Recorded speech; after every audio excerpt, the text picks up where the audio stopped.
Be me, 29 years old, consultant for organizational fluidity and corporate ecosystems. Fancy title for a glorified babysitter with a PhD in behavioral psychology. Spent 6 years in university dissecting why groups of people fail to work together. My thesis was titled The Friction of Privacy, How Individual Autonomy Hampers Collective Efficiency. Basically, I believe that secrets and private thoughts were the cancer of productivity. If everyone knew everything about everyone else, there would be no office politics, no backstabbing, no hidden agendas. Just pure, unadulterated data-driven workflow.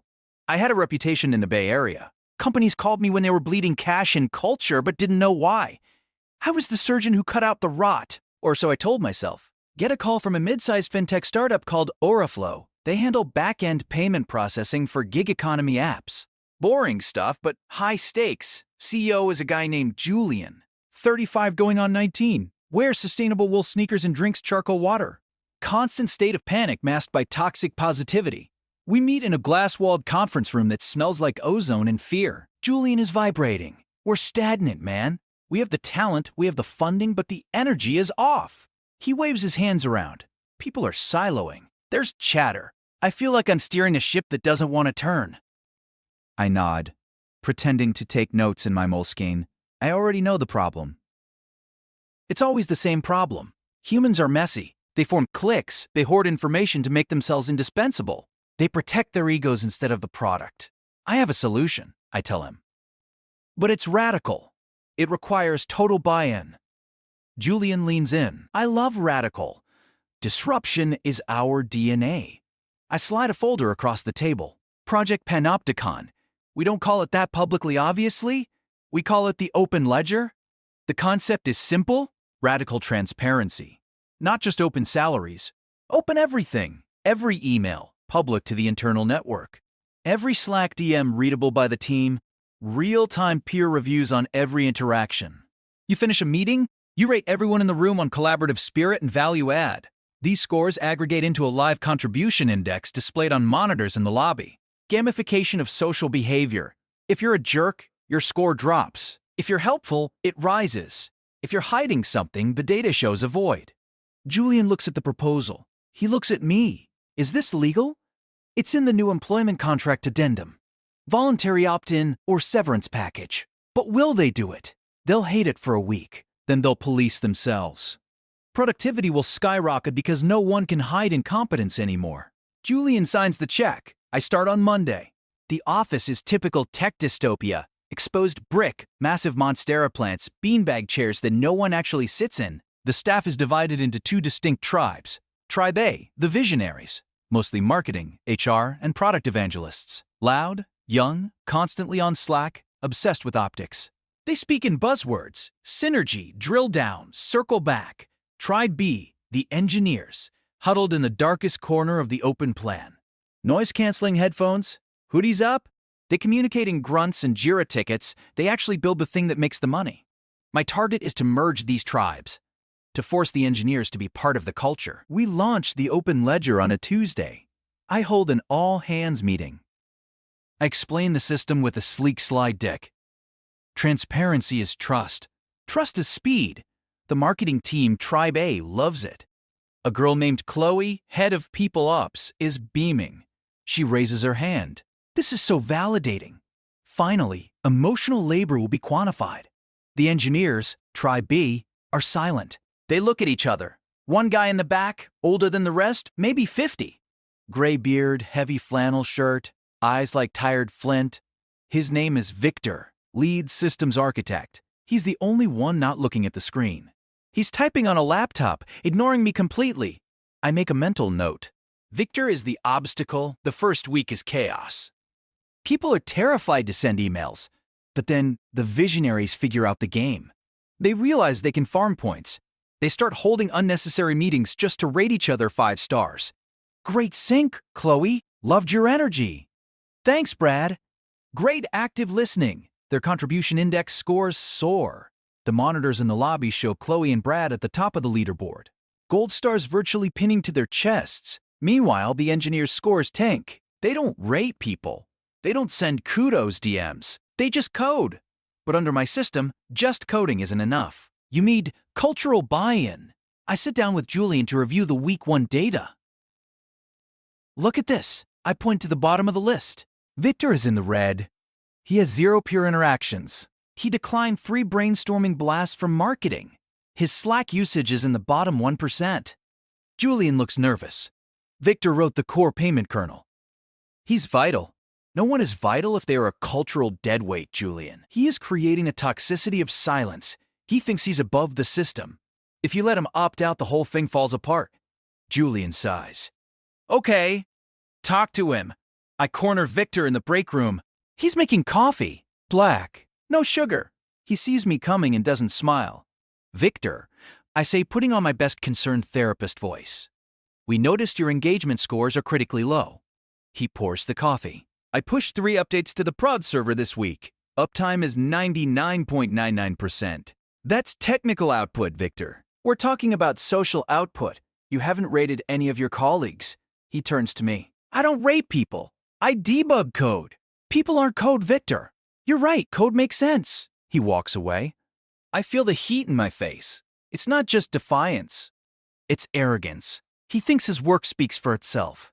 My thesis argues that work without social cohesion is just isolated labor.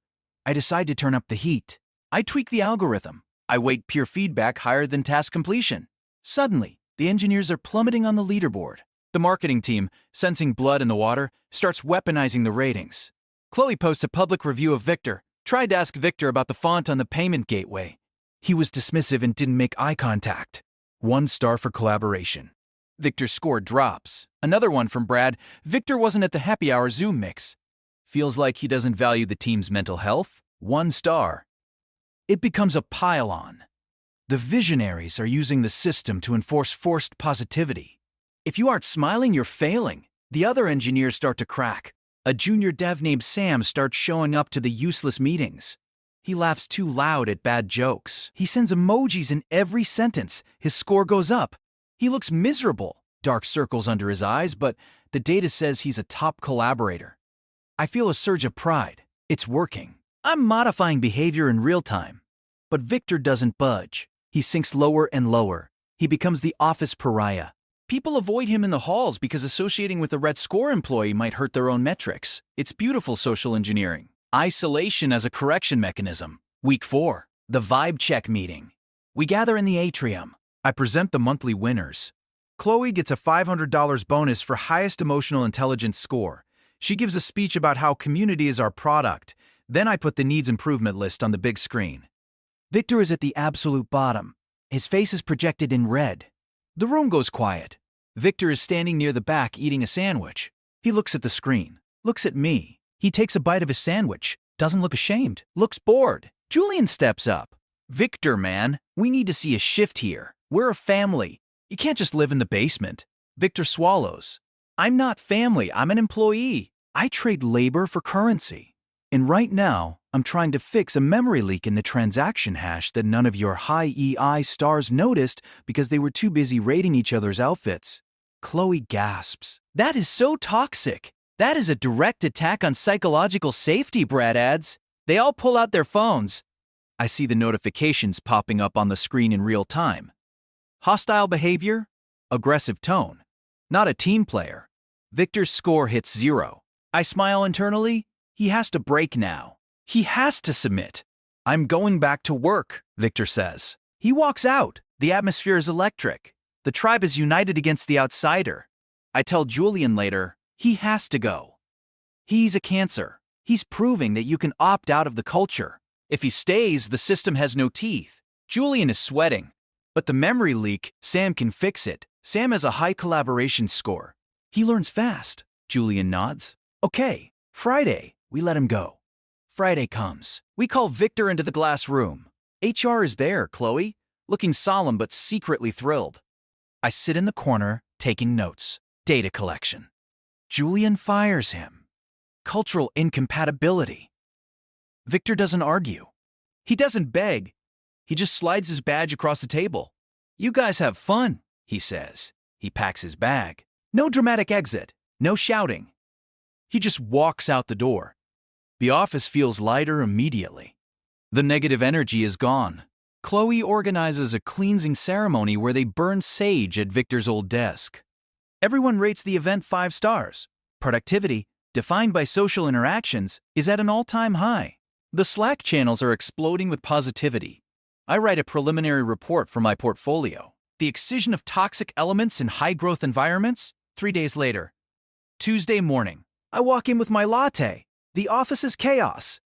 Not the good kind. Real panic. People are running around. Julian is screaming into a phone. The monitors in the lobby are flashing red, not the contribution index. The server status. Critical failure. Payment gateway offline. I grab Chloe. What's happening? She looks like she's about to cry. The transaction hash crashed.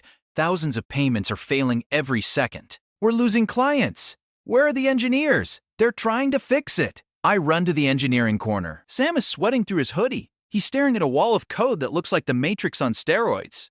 What's the problem, Sam? He looks at me with wild eyes. I don't know. It's the legacy kernel. It's Victor's code. We'll fix it. I can't.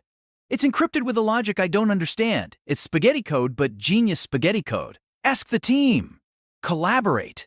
We are, he screams. We're all on a Zoom call right now. We're brainstorming solutions. I look at their screens. They are indeed in a Zoom meeting. They are discussing best practices for code review. They are voting on who should take the lead. They are worried that if they try a fix and it fails, their competence score will drop. So no one is touching the keyboard. My system, my beautiful system, it paralyzed them. They are terrified of making a mistake because mistakes are public and punished by the algorithm. Just try something, I yell. I can't just try, Sam stammers. If I deploy a bad patch, my index drops below 4.0. I'll lose my vesting options. Forget the damn score. I can't. You made it the only thing that matters. Julian runs over. We're down. We're fully down. The investors are calling. Where is Victor? You fired him, Julian. Call him. Offer him double. Triple. Julian dials with shaking hands. Speakerphone. It rings and rings. Voicemail. Hi, this is Victor. I'm currently fishing. Leave a message. Julian leaves a desperate message. Victor, please, we need the key to the kernel. We're dying here. An hour passes. The company is bleeding millions. Twitter is blowing up. #Oriflow scam. Finally, Victor texts back. Not to Julian, to the general Slack channel, which he still somehow has access to. A single image, a photo of a lake, and a caption, looks like a collaborative issue. Have you tried rating the server 1 star? Then he leaves the channel. The room goes silent. Sam tries a patch. It deletes the customer database. The backup fails because the backup script was maintained by Victor manually, and no one checked it since he left. It's over. The company doesn't die instantly. It bleeds out over 2 months. Clients leave. Funding is pulled. The culture turns toxic immediately. With no money and high stress, the visionaries start using the open ledger to blame each other. Chloe didn't support the dev team enough. 1 star. Brad oversold the platform. 1 star. The leaderboard becomes a hit list. People are fired based on scores generated by panic and spite. I watch it all burn. I sit in my office looking at my spreadsheet. The frictionless office. I achieved it. There was no friction because there was no substance. I realized that friction, the grumpy engineer, the private complaints, the closed doors, was the immune system of the company. It was the space where actual work happened, protected from the gaze of the performers. By removing the shadows, I burned the ecosystem. I packed my things on the last day. Nebula Stream, rebranded from Oriflow in a desperate attempt to save face, is filing Chapter 11. I walk out to the parking lot. I see Sam. He looks 10 years older. What are you going to do? I ask. He laughs. A hollow sound. I'm going to learn COBOL. I'm going to work in a basement at a bank. And if anyone asks me how I'm feeling, I'm going to punch them in the throat. I drive home. Open my laptop to start my post-mortem analysis. I need a new angle. The paradox of transparency. Why opacity is essential for technical competence. I start typing. Then I stop. I Google Victor. Find his LinkedIn. It's barely updated. But there's a new entry. Consultant. One recommendation posted yesterday from a rival firm. Victor came in, turned off our Slack, told management to shut up and fixed our entire backend in 48 hours. Best hire we ever made. I close the laptop. I remember the look on his face when I showed him his red score. It wasn't arrogance. It was pity. He knew. He knew that the metrics were a game for children, and we were so busy playing house that we forgot to keep the roof from falling in. I take a sip of my charcoal water. It tastes like ash. Be me. Unemployed. Resume full of buzzwords that destroyed a company. But hey, at least I have a lot of data.